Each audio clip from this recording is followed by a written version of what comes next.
Hello everyone, कैसे हैं आप। आई होप आप घर पे अच्छे से होंगे। तो मेरे प्यारे बच्चों, आज के इस लेक्चर में हम सर्कल को डिस्कस करेंगे।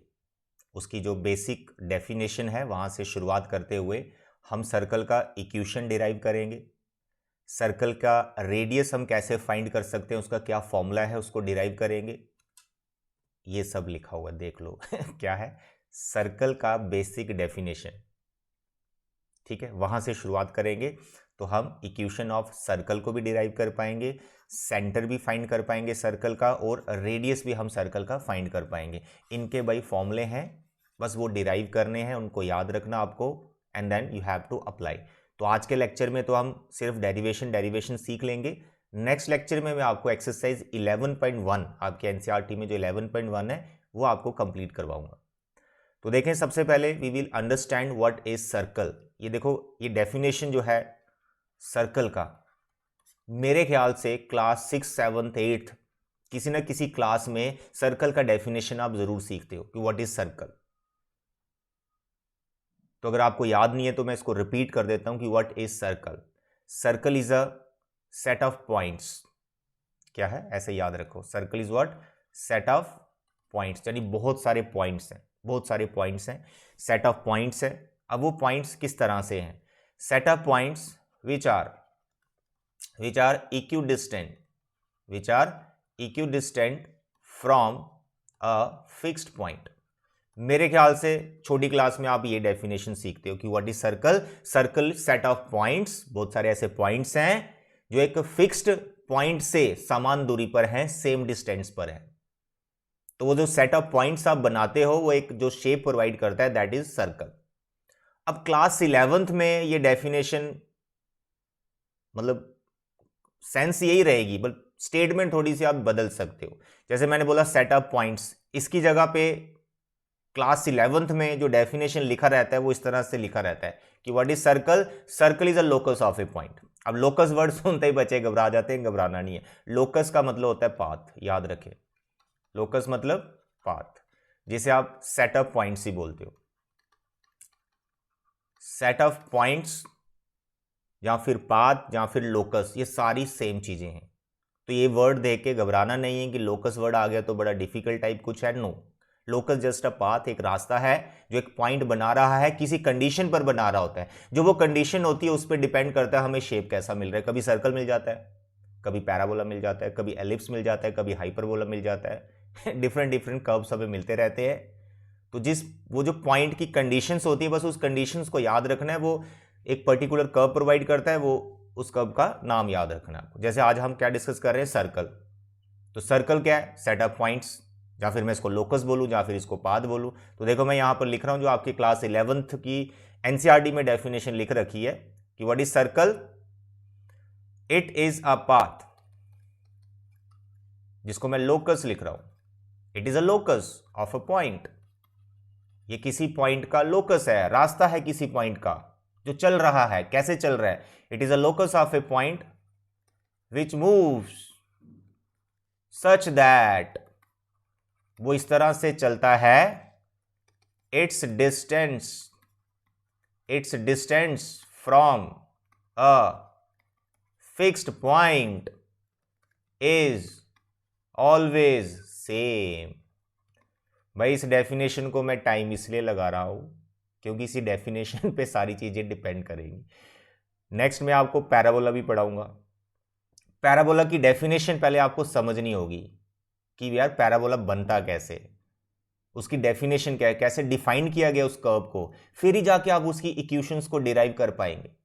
इसलिए सर्कल का डेफिनेशन अच्छे से अंडरस्टैंड करें कि what is circle. It is a locus of a point, ये किसी पॉइंट का रास्ता है, किसी पॉइंट का ये पाथ है। कैसे कैसे बना वो पाथ?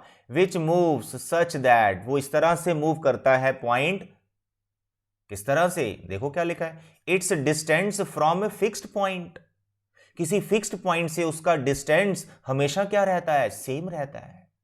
अब ये जो इंग्लिश मैंने लिखी है, ये जो डेफिनेशन लिखी है, इसको हम मैथमेटिकली अंडरस्टैंड करते हैं, इसको डायग्रामेटिकली अंडरस्टैंड करते हैं, इसका एक फिगर बनाते हैं कि जो ये बोल रहा है। तो आपको चेहरा, आपको शेप नजर आएगी। आप देखेंगे यार वो शेप तो वही है जो क्लास 6, 7 में थी। रास्ता कौन सा वाला सर्कल टाइप बनेगा। देखिए इधर, मेरे प्यारे बच्चे, ये वो पॉइंट है जो मूव कर रहा है, इसका नाम मैंने P रख दिया। इन जनरल इसके कोऑर्डिनेट्स हम लेते हैं x, y। ये पॉइंट है जो मूव कर रहा है। कैसे मूव कर रहा है? It's distance from fixed point is always same. अरे भाई, ये पॉइंट का किसी फिक्स्ड पॉइंट से डिस्टेंस, अब ये जो फिक्स्ड पॉइंट है इसका नाम मैं C रख लेता हूं। ये पॉइंट फिक्स है, इसको आप हिला नहीं सकते, लेकिन जो P है इसको हिलाओ, इसको मूव करवाइए।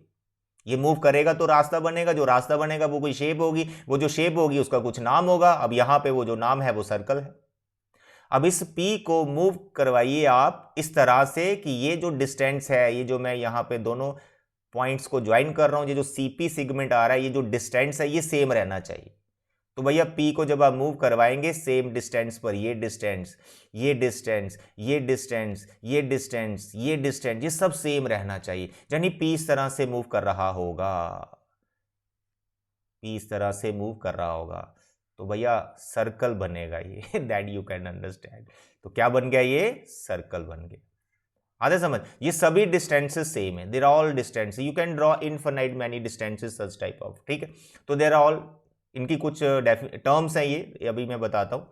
तो पहले आप अंडरस्टैंड करें कि ये रास्ता कैसे बना। Done? This is the basic definition of circle. What is circle? Time मैंने लगाया है, बोर नहीं होना है, हर चीज को अच्छे से अंडरस्टैंड करना है, ठीक है। चलिए देखो, वीडियो लेक्चर को रिपीट करने से बेटर है कि एक ही बार देखो। मैं ही रिपीट कर देता हूं बार बार, तो आप अच्छे से समझ पाए। नहीं तो आपने वीडियो को रिपीट करने, सर ने क्या बोला? कुछ नहीं बोला भाई, डेफिनेशन बताइए सर्कल की। चलिए आगे बढ़ते। सो P is a point, it's distance from a fixed point is same. अगर आप इसको मूव करवाएंगे, इसका कुछ रास्ता बनाएंगे, तो वो रास्ता ये बनेगा, और इसको क्या बोलते हैं? Circle. That's all, this is definition. अब आगे बढ़ते हैं। आगे कैसे, क्या करना? आगे हमें सर्कल का इक्वेशन, यानी ये जो कर्व है, तो कर्व की इक्वेशन रहती है हमेशा, हर एक कर्व की अपनी एक इक्वेशन होती है। अब वो इक्वेशन कैसे बनानी? अरे इसी डेफिनेशन पे बनानी। मेरे बच्चे, ये जो आपका फिक्स्ड पॉइंट है, ये भी तो एक पॉइंट ही है ना, तो इसके कुछ कोऑर्डिनेट्स होंगे, तो इस C के कुछ कोऑर्डिनेट्स आप लेट कर लो। Let it is alpha beta, और इस फिक्स्ड पॉइंट को क्या बोला गया है? Centre of the circle. That you know, circle को तो आप जानते ही हो। पैराबोला में हो सकता है दिक्कत आए, वहां टर्म्स कुछ नहीं रहेंगी, बट यहां सर्कल में तो पुरानी बात है ये कि what is this point? Fixed point. What is this? Centre of the circle. इसके कोऑर्डिनेट्स मैंने लेट कर लिया अल्फा बीटा। आप कुछ भी ले लो, आप HK ले लो, आप KR ले लो, आप कुछ भी ले लो, मैंने यहां पर सेंटर के कोऑर्डिनेट्स अल्फा बीटा लिए। ओके, चलिए, centre of the circle, moving point P जिसके कोऑर्डिनेट्स XY। अब यहां एक टर्म और आएगी नई, CP, दिस डिस्टेंस। अब बताइए सर्कल का ये डिस्टेंस क्या होता है? ये टर्म आप जानते हैं पहले से, क्योंकि आप पहले से सर्कल को जानते हो। तो ये क्या है? Radius of the circle. ये जो फिक्स्ड डिस्टेंस था, फिक्स्ड डिस्टेंस, इसको क्या बोलते हैं? रेडियस ऑफ द सर्कल, जिसे मैं अभी R से डिनोट कर रहा हूं। तो तीन चीजें मैंने यहां पर आपको बताई। P पॉइंट जिसके कोऑर्डिनेट्स हैं x, y, सेंटर जिसके कोऑर्डिनेट्स हैं alpha beta, and this is the radius, जो लाइन सेगमेंट है, फिक्स्ड जो डिस्टेंस है, दैट इज रेडियस। हो गई तीन चीजें। इसी से आपका सर्कल का इक्वेशन बन जाएगा। इस डायग्राम को ध्यान से देखो, इस पिक्चर को ध्यान से देखो। क्या मैं ऐसे लिख सकता हूं? CP is equal to R? बिल्कुल लिख सकता हूं, CP R के बराबर ही। देखो ये CP किसके बराबर है? R के बराबर है। तो मैंने क्या लिख लिया? CP is equal to R। Done. चलिए, इसके बाद आपको पता है C और P दो पॉइंट्स हैं। ये जो सेगमेंट बनाई दो पॉइंट से बनाई, तो दो पॉइंट्स के बीच में आप डिस्टेंस निकालना तो जानते ही, क्लास 10th की बात है ये। तो क्लास 10th में आपने एक फॉर्मूला सीखा था जिसका क्या नाम था? Distance formula. कैसे लिखते थे इसको आप? x2 माइनस x1 का whole square plus y2 minus y1 का होल स्क्वायर। अरे भाई, ये फॉर्मूला अप्लाई करो और CP निकाल दो लेफ्ट हैंड साइड में। देखिए अब CP हमारे पास आ रहा है under root CP, the distance between C and P। P के क्या कोऑर्डिनेट्स हैं? x, y। C के क्या कोऑर्डिनेट्स हैं? Alpha beta. लगाइए डिस्टेंस फॉर्मूला। कैसे लिखेंगे आप? सर x माइनस अल्फा का whole square plus y minus beta का whole square equal to R। That's all. मेरे प्यारे बच्चे, ये है सर्कल का इक्वेशन। बन भी गया। इक्वेशन मतलब उसमें कांस्टेंट क्वांटिटीज हैं, उसमें वेरिएबल्स हैं, पर्टिकुलर पॉइंट्स इसको सेटिस्फाई कर रहे होंगे। That's all. This is equation of a circle, but root में थोड़ा सा प्रॉब्लम आती है, सर रूट आ गया, बार बार रूट लिखना पड़ेगा। ऐसा करते हैं, इसको स्केरिंग कर दो इसको स्केरिंग कर दो, रूट में नहीं याद रखना है, रूट को हटा दो भाई। रूट को हटाने का सबसे बेस्ट वेपन क्या है आपके पास? स्केरिंग कर दो स्केरिंग कर दो, कर दिया स्केरिंग, क्या बनेगा? x माइनस अल्फा का whole square y minus beta का होल स्केयर। दूसरी तरफ भी तो स्केरिंग किया होगा, यहाँ पे क्या हो जाएगा? R square. मेरे बच्चे, मेरे प्यारे बच्चे, इस इक्वेशन को याद रखना है, इस इक्वेशन को याद रखना है। This is the standard form of equation of a circle. ठीक है, जैसे आपने लाइन का इक्वेशन हमेशा याद रख लिया। What is equation of a line? In general form line का इक्वेशन क्या होता है, कभी नहीं भूलोगे आप। क्लास 10th में भी आपने लीनियर इक्वेशन चैप्टर पढ़ा हुआ है, क्लास 11th में भी आपने स्ट्रेट लाइन कर रखा है। तो लाइन का इक्वेशन ही आप कभी भी बोलते हो। कभी भी आपको पूछूं what is the equation of a line, फटाक से बताओगे क्या? Sir ax plus by plus c equal to 0। This is what? Equation of line. इसको बोलोगे कभी? कभी नहीं बोलोगे। इसकी पहचान आपको क्या है? ये लाइन का इक्वेशन है। ये अब मैं बोलूं ये सर्कल का इक्वेशन, आप मेरी बात कभी भी नहीं सुनोगे, आप बोलोगे सर ये तो सीख लिया, ये लाइन की इक्वेशन है। जैसे आपको ये परमानेंटली याद हो गया है ये लाइन का इक्वेशन है, ऐसे ही आपको अब इसे याद रखना है, ये सर्कल का इक्वेशन है इन स्टैंडर्ड फॉर्म। इसको मैं थोड़ा सा सिंप्लीफाई भी करूंगा, जनरल फॉर्म में भी लेके आएंगे। तो standard form of equation of a circle is x minus alpha का whole square plus y minus beta का whole square equal to R square. Done. इस फॉर्मूले को याद किए बिना बात नहीं बनेगी सर्कल में। ठीक है, चलिए आगे बढ़ते हैं। इस पे एक छोटा सा पहले मैं एग्जांपल ले लेता हूं कि अगर आपको सेंटर पता चल जाए सर्कल का, जैसे यहां अल्फा बीटा था, सेंटर पता चल जाए और रेडियस भी पता चल जाए, तो आपको बोला यार इक्वेशन बताओ सर्कल का, ऐसे निकालेंगे। देखो एक क्वेश्चन लेते हैं। आपको मैंने सर्कल का सेंटर दे दिया भाई 3,2 और मैंने बोला इसका रेडियस है 5 यूनिट। बताइए इक्वेशन ऑफ ए सर्कल क्या होगी? अब बार बार डायग्राम थोड़े ना बनानी है हमको कि सर डायग्राम बनाते हैं, वो मूविंग पॉइंट है सर, वो फिक्स्ड डिस्टेंस है तो सर डिस्टेंस फॉर्मूला लगाते हैं। आपको direct equation of a circle लिखना है जो अभी अभी आपने डिराइव किया है। क्या है फॉर्मूला? x माइनस अल्फा का whole square plus y minus beta का whole square equal to R square. बस ये फॉर्मूला याद रखें। ये किसका फॉर्मूला है? इक्वेशन ऑफ ए सर्कल का। ये आप अप्लाई करें जब आपको सेंटर रेडियस डायरेक्ट दिख रहे हैं। और भी इक्वेशन ऑफ ए सर्कल के फॉर्मूले आपको मैं सिखाऊंगा, डायमीटर फॉर्म होती है, अभी सीख लेंगे। ये है आपकी मेन बेसिक जो स्टैंडर्ड फॉर्म है। ठीक है, चलिए बताइए सेंटर क्या है?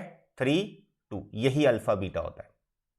x में से जो माइनस हो रहा है, y में से जो माइनस हो रहा है, वही सेंटर के कोऑर्डिनेट्स होते हैं। तो यहां पर आ जाएगा आपके पास x माइनस 3 का होल स्क्वायर, y माइनस 2 का whole square and here radius का स्क्वायर दैट इज 5 का स्क्वायर। That's all. इसको सिंप्लीफाई कर दो, इसको सिंप्लीफाई कर दो। कई बार आंसर यहां छोड़ा होता है, कई बार आपको सिंप्लीफाइड फॉर्म में पूछ लिया होता है। ठीक है, चलिए इसको हम सिंप्लीफाई भी कर लेते हैं। कुछ नहीं, होल स्क्वायर ओपन कर दो, A square B square minus 2ab, इसको भी ओपन कर दो, A square B square minus 2ab equal to 25।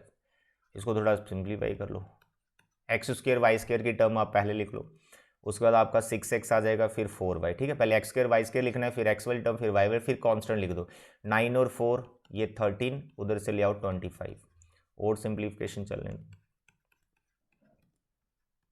ठीक है, 13 और ये आ गया 12 इक्वल टू 0। तो ये आ गया आगे इक्वेशन ऑफ ए सर्कल जिसका सेंटर 3, 2 था और रेडियस कितना था? 5, 8। दैट्स ऑल। ओके डियर, सर्कल की इक्वेशन में आपको एक चीज का खास ख्याल रखना है कि जो भी सर्कल का इक्वेशन जो आपने इस फॉर्म में बना रखी होगी, इसका जो एक्स स्क्वायर और वाई स्क्वायर का कोफिशिएंट है ये सेम होता है। एक्स स्क्वायर वाई स्क्वायर वाली जो टर्म्स हैं उनके कोफिशिएंट सेम। अगर डिफरेंट है तो वो कोई और कब हो जाएगा, वो सिखाऊंगा आने वाले टाइम में।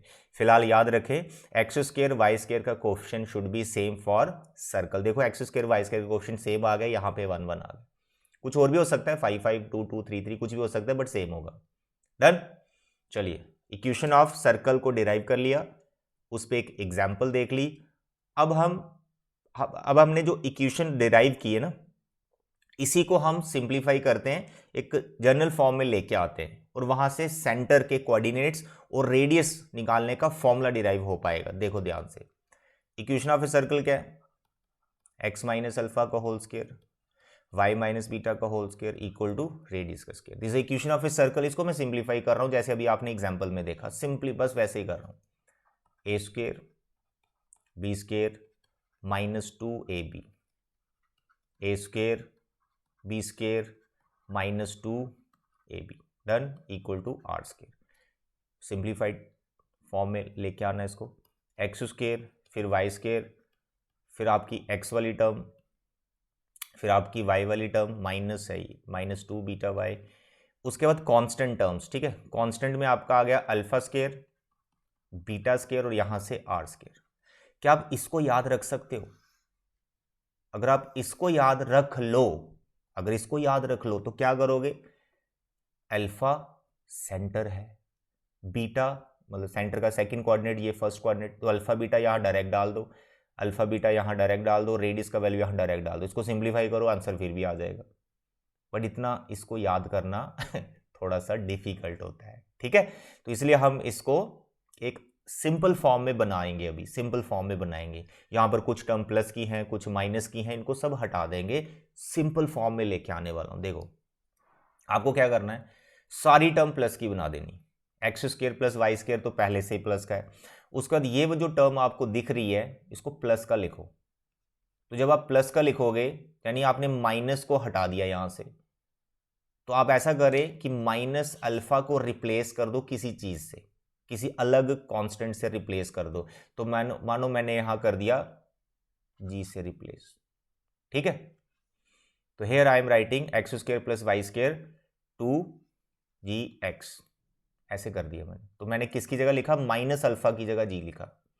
यहां पे फिर प्लस कर दो, माइनस बीटा इसको रिप्लेस कर दो मानो f से, तो इट इज 2fy डन। अब ये जो 3 नंबर दिख रहे हैं alpha square beta square R square, ये भी कॉन्स्टेंट्स हैं, ये सिंप्लीफाई होकर एक नंबर ही प्रोवाइड करते हैं। जैसे एग्जांपल में देखो ये नंबर आया -12, तो ये भी एक नंबर ही प्रोवाइड करते हैं। तो हम ऐसा करते हैं इस पूरे alpha square beta square minus R square को किसी अलग कांस्टेंट से रिप्लेस कर देते हैं, लेट इट बी सी। मेरे बच्चे आपने इसको याद रखना, this is also equation of a circle. ठीक है, ये भी सर्कल का इक्वेशन है, इसे याद रखें।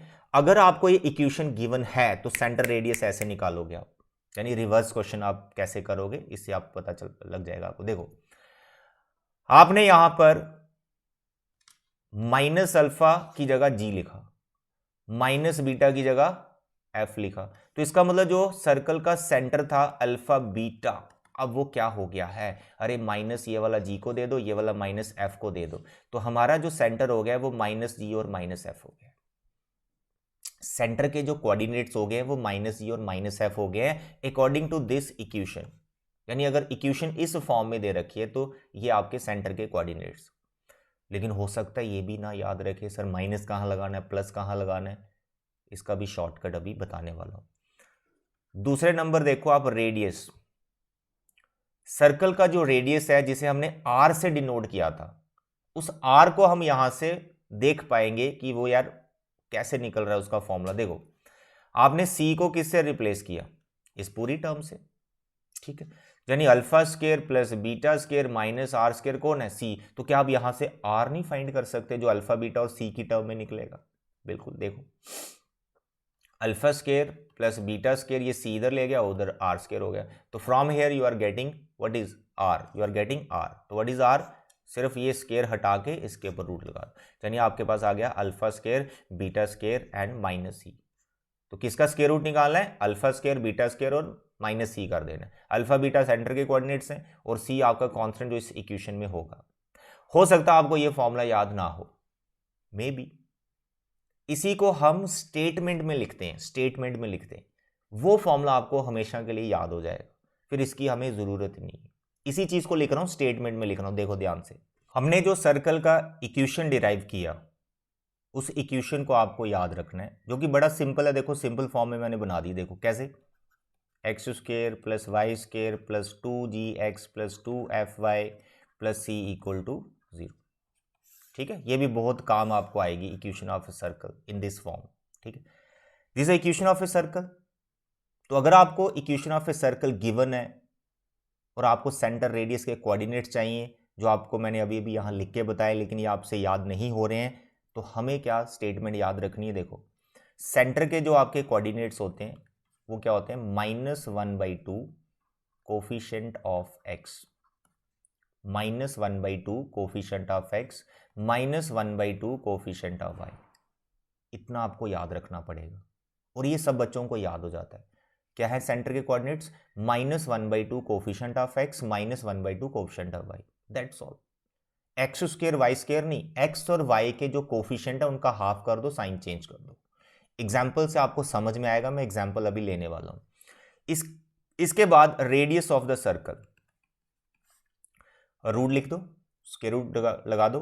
तो जो सेंटर के कोऑर्डिनेट्स निकलेंगे पहले उनका स्क्वायर कर दो, यानी हाफ कोफिशिएंट ऑफ एक्स, इसका स्क्वायर, माइनस लिखने की जरूरत नहीं है, ऊपर स्क्वायर है, ये प्लस ही हो जाएगा। हाफ कोफिशिएंट ऑफ वाई, इसका स्क्वायर, और यहां पे आपको लिखना है माइनस कांस्टेंट टर्म, ये सब रूट के अंदर। रेडियस तो बहुत सिंपल है, क्योंकि सेंटर के कोऑर्डिनेट जब आ गए उन्हीं का स्क्वायर सम करना है और उसमें से कांस्टेंट माइनस कर देनी है, रूट ऊपर रखना है। तो ये दोनों फॉर्मूले आपके बहुत काम आने वाले हैं जब आपको equation of a circle given है और आपको सेंटर रेडियस निकालना है विद इन सेकेंड्स, यही फॉर्मूले काम आएंगे। देखिए मैं आपको एग्जाम्पल देने वाला हूं। लेट अस सपोज कि we have equation of a circle x² + y² -3x + 5y - 2 = 0। ये सर्कल का इक्वेशन। मुझे कैसे पता चला सर्कल का इक्वेशन, आपने कैसे कंफर्म करना है, अभी तो बड़ी डिटेल में मैं पढ़ाऊंगा, लेकिन फिलहाल आप सर्कल के लिए याद रखो x² y² के जो कोफिशिएंट है दोनों के सेम है। x² का कोफिशिएंट, y² का कोफिशिएंट दोनों सेम है, 1 1 हो सकते हैं, 2 2 हो सकते हैं, 3 3 हो सकते हैं, ठीक। तो यहां पर सेम है, ये सर्कल का इक्वेशन ही है। तो उसने क्या बोला, सेंटर ढूंढो। व्हाट इज सेंटर सर, ये सर्कल है तो सर्कल का सेंटर बताइए।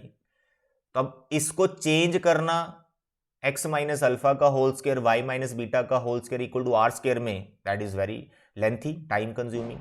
तो इसको उस फॉर्म में चेंज नहीं करना, जो कि कर सकते हैं बट उसमें टाइम लगेगा। इस इक्वेशन को मैं इस फॉर्म में चेंज कर सकता हूं भाई, x - अल्फा का होल स्क्वायर, y - बीटा का होल स्क्वायर = r²। इस इक्वेशन को मैं इसमें चेंज कर सकता हूं, 1 मिनट लगेगा, चेंज हो जाएगा, 1 मिनट से भी कम। प्रैक्टिस के बाद तो with in 20 seconds you can change. Completing square लगाना यार, चेंज हो जाएगा, बट ये नहीं करना, आपको ऐसा नहीं करना है, चेंज करके अल्फा बीटा आर नहीं ढूंढना है, यहीं से डायरेक्ट मिलेगा। इक्वेशन ऑफ ए सर्कल आपके पास है, ढूंढो सेंटर। ये रहा फॉर्मूला आपके सामने, क्या लिखना है, सेंटर -1/2 कोफिशिएंट ऑफ x। अरे भाई इसको पकड़ो, x को, क्या है इसका कोफिशिएंट, -3, दैट्स ऑल। -1/2 लिखना ही लिखना है, यहां पर कोफिशिएंट ऑफ x लिखना है, -1/2 लिखना ही लिखना है, फिर कोफिशिएंट ऑफ y लिखना है दूसरे के लिए, 5 आ गया, सिंप्लीफाई कर दो sir, it is 3/2, it is -5/2, that's all. तो कहां पर इस फॉर्म में हम आएंगे, हमने डायरेक्ट फॉर्मूला अप्लाई करके सेंटर के कोऑर्डिनेट्स निकाल के दिए। यानी ये जो इक्वेशन है जिस सर्कल की भी है, उस सर्कल का सेंटर यहां बैठा हुआ है, इस पॉइंट पे बैठा हुआ है। अभी फटाक से रेडियस निकाल दो। तो क्या बताया मैंने रेडियस का फॉर्मूला, अरे यार जो सेंटर के कोऑर्डिनेट्स आएंगे, जो सेंटर के कोऑर्डिनेट्स आएंगे इनका स्क्वायर सम करो पहले। 3/2 का स्क्वायर, 5/2 का स्क्वायर, माइनस में लिख नहीं रहा हूं क्योंकि ऊपर स्क्वायर है, उसने प्लस ही हो जाना है, माइनस कांस्टेंट टर्म। अब ये कांस्टेंट टर्म कौन सी है, जो इक्वेशन आपको दे रखी है उसमें देखो ये कांस्टेंट टर्म विद साइन लेना है, ये -2 है तो यहां पर -2 लिखना है, ये भी प्लस हो जाएगा। बस आप इसको सिंप्लीफाई कर दो, 9/4 25/4 + 2। आई होप इसको आप सिंप्लीफाई कर सकते हो, आगे ये आप कर लेना, जो भी आया वो सी सर्कल का रेडियस आ गया। तो इतना काम करने में आपको कितना टाइम लगेगा, या 10 सेकेंड्स के अंदर ये सब हो जाएगा। आपके एनसीईआरटी में जो एक्सरसाइज 11.1 है उसके फर्स्ट 5 क्वेश्चंस उसमें आपको सेंटर रेडियस गिवन है, यानी it is just like this, centre radius given है, इक्वेशन ऑफ ए सर्कल बनाइए, इतना काम करना है। तो फर्स्ट 5 क्वेश्चंस आपके कंप्लीट हो जाएंगे, कौन सी एक्सरसाइज के, 11.1 के। उसके बाद question number 6 to 9, question number 6 to 9 उसमें क्या है, इसका उल्टा काम, क्या, equation of a circle given है, equation of a circle given है, लाइक ये वाला एग्जांपल लिया, equation of a circle given है, बताइए सेंटर रेडियस, देखो विद इन 10 सेकेंड्स आप कर सकते हो उसको, आता समझ। मेरे बच्चे अभी तक आप क्या सीख चुके हो मैं आपको बता रहा हूं। नंबर 1, आपने सर्कल का डेफिनेशन समझा पहले। It is a locus of a point which move such that it distance from a fixed point is always same. जो कर्व मिलता है वो सर्कल होता है। सेकंड, आपने इक्वेशन ऑफ ए सर्कल को डिराइव किया इन स्टैंडर्ड फॉर्म। वो क्या थी? x माइनस अल्फा का whole square y minus beta का whole square equal to R square. Center radius अगर गिवन है, ये फॉर्मूला लगाइए, इक्वेशन ऑफ सर्कल बनाइए। दूसरा, आपने इसी इक्वेशन को सिंप्लीफाई किया तो सर्कल की एक फॉर्म और बना दी, X square plus Y square plus 2gx plus 2fy plus c equal to 0।